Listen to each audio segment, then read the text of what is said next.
আজ সোমবার আমাদের নিরামিষ হয়, তার জন্য ভাবলাম একটা পনির করি। পনিরগুলো এরকম কিউব করে করে কেটে নিয়েছি। এবার এটাকে একটু নুন হলুদ দিয়ে লাল লাল করে ভেজে তুলে নেবো। পনিরগুলো ভাজা হয়ে গেছে, এবার একটা বাটির মধ্যে তুলে রেখে দেবো।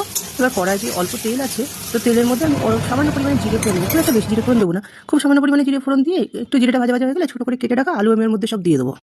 আলুগুলো বেশ ভাজা ভাজা করে নেবো আমি। একটু লাল লাল করে ভেজে নিয়েই এর মধ্যে আমি একটা মশলা দেবো। এই মশলাটা দিয়ে আমি কোনোদিন খাইনি, খেয়েছি অন্যরকমভাবে পোস্ত টোস্ত দিয়ে খেয়েছি, কিন্তু শুনতাম সবাই খায়, জানি না টেস্ট কেমন হবে। তো আমি এর মধ্যে কী নিয়েছি, সাদা তিল নিয়েছি কিছুটা, আর আদা জিরে জিরে ধনের গুঁড়ো নিয়েছি, তাই দিয়ে একটা পেস্ট তৈরি করে নিয়েছি। এবার নুন হলুদ আর লঙ্কার গুঁড়ো, ব্যাস এইটুকুই মশলা, আর কিছুই মশলা দেবো না। এবার এর মধ্যে ওই মিক্সির বাটিটা ধোয়া জল দিয়ে আমি মশলাটা খুব ভালোভাবে কষিয়ে নেবো। মশলাটা খুবই ভালোভাবে কষাতে হবে, নাহলে জিরে আর কাঁচা আদার গন্ধটা থেকে যাবে। তো এইবার মশলাটা আমি খুব ভালোভাবে কষিয়ে নিলাম।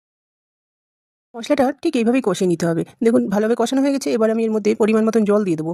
জলটা খুব একটা বেশি দেবো না, কারণ ঝোল তো খুব একটা রাখবো না, তার জন্য খুব অল্প পরিমাণে আমি জল দিলাম। জল দিয়ে আবার এটাকে আলুর সাথে মশলার সাথে জলটা খুব ভালোভাবে মিশিয়ে দেবো। মিশিয়ে দেওয়ার পরে আমি কিছুক্ষণের জন্য এটাকে ফুটতে দেবো। ফুটে ওঠার পরে আমি এর মধ্যে ভেজে রাখা পনিরগুলো সব দিয়ে দেবো। পনিরগুলো দিয়ে আবার একটু নাড়িয়ে দিয়ে আবার কিছু সময় জন্য ফুটতে দেবো, তাহলে ঝোলটাও ফুটে না আসবে, আলুগুলোও দিয়ে একটু কাঁচা আছে, আলুটাও পুরোপুরি সিদ্ধ হয়ে যাবে। এতে ঝোলের স্বাদটাও বেশ বাড়বে। তো এইভাবে ফুটতে দিলাম আমি। দেখুন কতটা ঝোল শুকিয়ে এসেছে, আমি আলুটাও বেশ ভালোভাবে সেদ্ধ হয়ে গেছে। এবার সামান্য একটু চিনি দিলাম এর মধ্যে। চিনি দিলে নিরামিষ দিনে বেশ একটু তরকারি খেতে ভালোই লাগে, পনিরের তরকারিতে একটু চিনি তো দিতেই হয়। এতে কী হয়, স্বাদটা আরও ভালোভাবে বেড়ে যায়।